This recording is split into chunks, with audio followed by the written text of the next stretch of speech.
De Tancret, précis de théologie ascétique et mystique, suite, les vertus morales. Expliquons brièvement leur nature, leur nombre et leur caractère commun. Leur nature. On appelle ces vertus morales pour une double raison. D'abord pour les distinguer des vertus purement intellectuelles qui perfectionnent notre intelligence sans aucun rapport avec la vie morale, comme la science, l'art, etc. Ensuite, pour les distinguer des vertus théologales qui règlent bien aussi nos mœurs, mais qui, comme nous l'avons déjà dit, ont Dieu directement pour objet, tandis que les vertus morales poursuivent directement un bien surnaturel créé, par exemple la maîtrise de nos passions.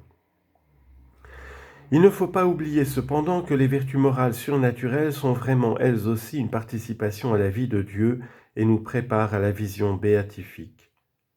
Du reste, ces vertus, au fur et à mesure qu'elles se perfectionnent, et surtout quand elles sont complétées par les dons du Saint-Esprit, finissent par se rapprocher tellement des vertus théologales qu'elles en sont comme tout imprégnées et ne sont plus que des manifestations diverses de la charité qui les informe.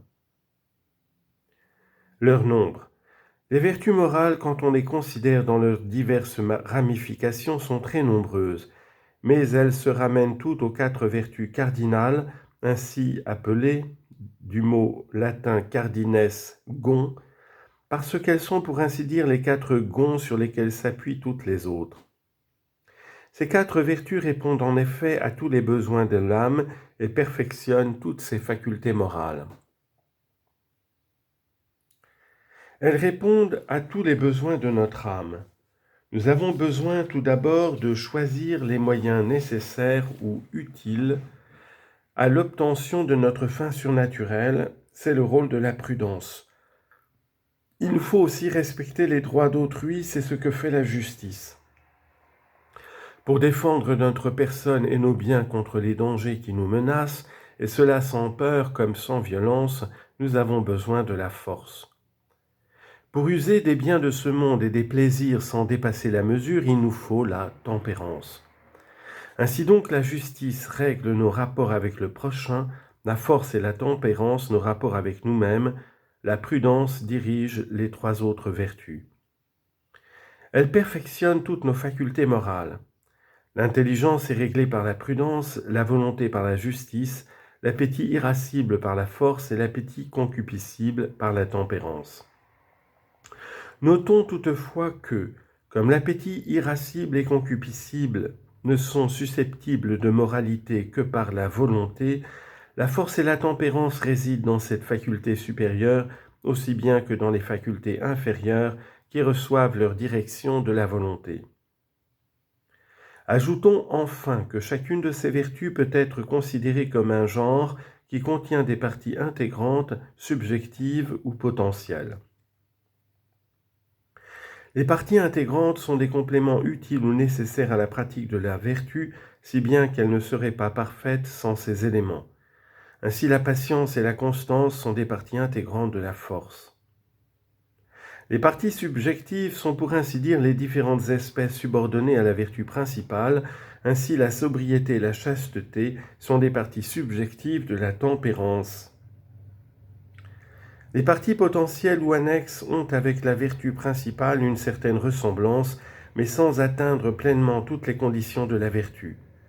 Ainsi, la vertu de religion est une annexe de la justice, parce qu'elle vise bien à rendre à Dieu le culte qui lui est dû, mais ne peut le faire avec la perfection voulue, ni avec une stricte égalité.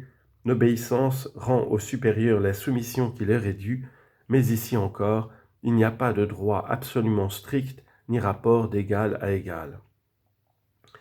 Pour faciliter notre tâche et celle de nos lecteurs, nous n'entrerons pas dans l'énumération de toutes ces divisions et sous-divisions, mais nous choisirons les vertus principales qu'il importe vraiment de cultiver et nous n'insisterons que sur les éléments les plus essentiels au double point de vue théorique et pratique. Leur caractère commun. Toutes les vertus morales s'appliquent à garder le juste milieu entre les excès opposés. In medio stat virtus. Elles doivent en effet suivre les règles tracées par la droite raison éclairée par la foi.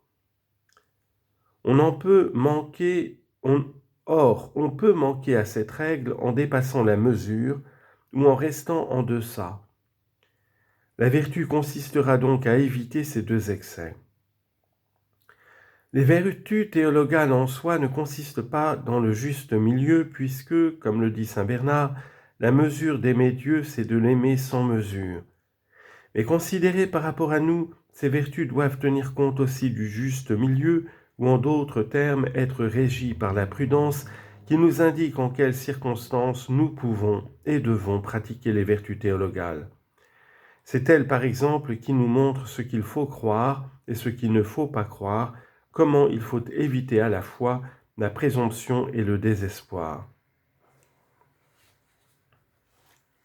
Division du second chapitre. Dans notre second chapitre, nous traiterons successivement des 4 vertus cardinales et des vertus principales qui s'y rattachent. Premièrement, de la prudence. Deuxièmement, de la justice, de la religion et de l'obéissance. Troisièmement, de la force. Quatrièmement, de la tempérance, de la chasteté, de l'humilité et de la douceur.